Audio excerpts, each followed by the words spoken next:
possible, right? So if you have, so we luckily, we now know that the Patriots Broncos aren't going to play.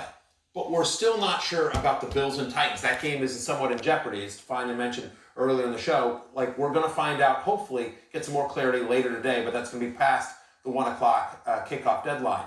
So my feeling is that what you should do is put any of those players that you can into your flex spot so you have more flexibility, right? And ideally, you have somebody on your bench, or you can go to the waiver wire and pick up somebody that plays either in the Sunday night game or ideally in the Chargers and Saints game. So that if we find out that Tuesday night game against the Titans and the Bills is not going to be played and not going to be part of the Week 5 slate, then at least you have somebody that's playing in the Monday night game that we know is going to play, that you can at least slide in there and get some points. It's not ideal, but at least it's better than nothing.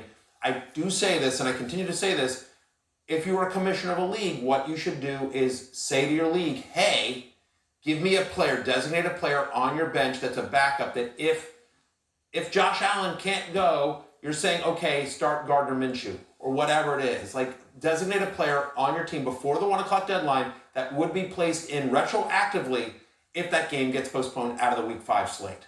We got a bunch of injuries that we're